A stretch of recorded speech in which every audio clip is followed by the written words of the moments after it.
Hi, I'm Mitch Gallagher. Welcome to the Sweetwater Minute. We're here at the end of day 2 of GearFest. We just had the final seminar of the day, which was with Kurth Taylor. I'm joined by Wally Kurth and Christian Taylor, the first television stars I've ever had on the Sweetwater Minute. Well, you've been here before. Yeah, well, I'm not a television star. But sure you are. I'm close enough. The proximity, right? There you go. There you go, right. Now, the thing is that as part of, you were in the cast of General Hospital, yes, starting in 1991. You guys had a band before that and somehow managed to work that band onto the show. Can you tell us the story of how that happened? Yeah, I was previously on Days of Our Lives from 87 to 91, and I worked with a producer who knew that I sang on that show, and I would just be singing, you know, just by myself, an acoustic guitar, and I became quite the romantic, just singing a love song to, you know, my girlfriend, who then became my wife, and they really milked it. I mean, I sang Michael Johnson's "Give Me Wings," you know, probably at least 10 times. Right. Love that song. Anyway, so she knew that I sang. So when she came over and she joined the production staff at General Hospital, she told the executive producer, like, "Gosh, you know, you got Wally. You should maybe use his talent. He sings and so forth." So we had a new head writer come on board, and they said, "Well, let's do something. If we do that, how do we get him started?" Well, we have to. They thought it would be funny to have have me go to a concert, a Bruce Springsteen concert, and then when I come back, my girlfriend would have a fantasy about me playing Bruce Springsteen. Right. So that was sort of how they were able to do it. Like, first it started out as a fantasy.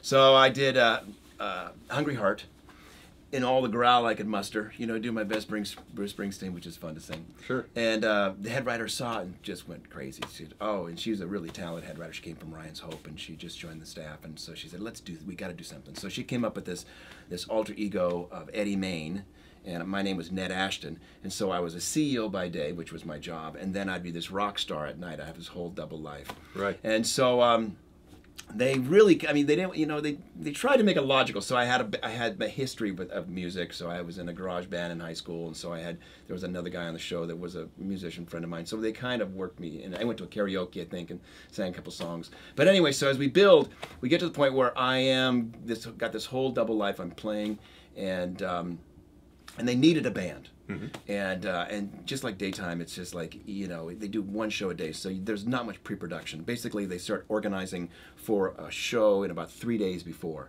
Wow. And even if it's music, sometimes Wow. I'd get like, "You're singing tomorrow." What? You know, crazy stuff. So we need a band, and I'm like, "Well, who are we gonna get to play?" I mean, we're, you know, and I go, "Look, I got a band." You know, Christian and I had been playing for, well, probably a year or two, mm-hmm. and we were doing these coffee houses just as an acoustic duo. We had a great time doing that, and we had just built the twosome, the duo, into a quartet. We had Jim and Lee on bass and drums, and so it was easy to put together a band. It was a rock band, right. And I'm not sure if we'd even been playing any rock in the clubs. We were still kind of doing the acoustic vibe. No, we were playing electric. Yeah, we were playing electric. But you were still playing acoustic guitar, I think. Yeah. He used to play the 12-string. Mm-hmm. And we'd go out sometime, and it was like, I mean, he'd be playing lead. Before Pat joined, he would be doing lead guitar on a 12-string. 12-string, that's fun. Yeah. Yeah. So he was happy when Pat joined the band. But anyway, so that's kind of how we got started, and we played on the show for a long time, and we played over 40 songs, 40 times. We wrote a bunch of songs. We had like 18 songs on the show, and we did a lot of other people's songs as well. Right. So but mostly original, and ABC, of course, wanted to publish it and wanted to own it, and they were trying to help us. Right. You know, and then you toured and played live and did concerts and events and things as well. Yeah, because the audience knew us as Eddie Main and the Idle Rich, and so it's a little hard to sort of introduce Kurth Taylor. You know, I mean, if we'd gone out as Eddie Main and the Idle Rich, we might have actually had even more success. I mean, we had we had people that showed up, and it was wonderful, and we sold albums, and like Christian said, we made enough money for him to buy new gear and keep it growing. Right. And in the meantime, too, we also had a children's charity that we were started working for, the Ryan White Foundation. So we'd go out with Jeannie White, and we'd raise money for the pediatric AIDS. Wonderful. And that's right, Indiana. She was in Indiana. Mm-hmm. Ryan was from Indiana. And then when she closed shop, we decided to do our own 501c3, and we had a children's charity attached to it, and we continued to raise money. We raised over $400,000. $400,000. Awesome. Yeah. That's great. Over the last 15. That's great. What a great way to give back. Yeah, you know. Yeah, really cool.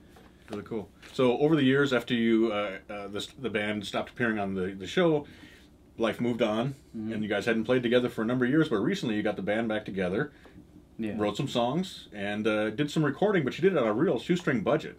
Can you talk a little bit about that? Well, necessity is the mother of invention, right? Right. So we had no time, we had no money, we lived in different parts of the country. So we just thought, well, you know what? Let's use do-it-yourself technology and figure out a way to do this. So we wrote some songs up, and we'd email songs back and forth, work tapes back and forth, and then I flew out to L.A. and recorded Wally's vocals on a little portable hard drive recorder, brought it back to Nashville where I live, put it in Cubase, mastered it in WaveLab, and we ended up making an album. Right. It's pretty amazing that you can do that with wonderful, affordable gear. Yeah. You don't even have to be in the same room anymore. So that's the good part. We're getting along better than ever. Right.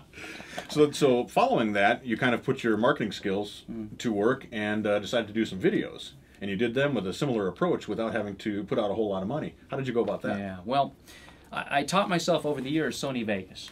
Very intuitive program and exactly analogous with audio recording. So taught myself how to do it, and we looked at, well, how can we do this and what would be interesting about this? So we thought, well, we also want to reach an audience that we're not reaching right now. Coming from the daytime drama world, how could we reach, the middle-aged man? The middle-aged man who's a musician specifically. So we had been Sweetwater customers for over 10 years. Right. So it just seemed logical. I know. Let's put a little product placement in the video.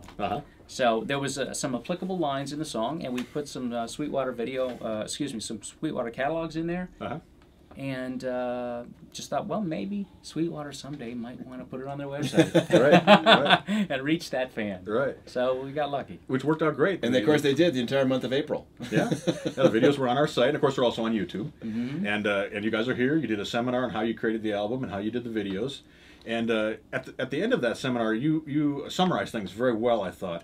Can you talk about the 3 stages of creating and putting together a project like this? Yeah, thank you. Well, essentially, I thought about this as you get older. You think about how does all this work together, and there's really 3 stages to the creative process. Now, just so you know, I was doing this. I had no time. So my part, I was doing this at 4:30 to 5:30 a.m. Wow. Every day.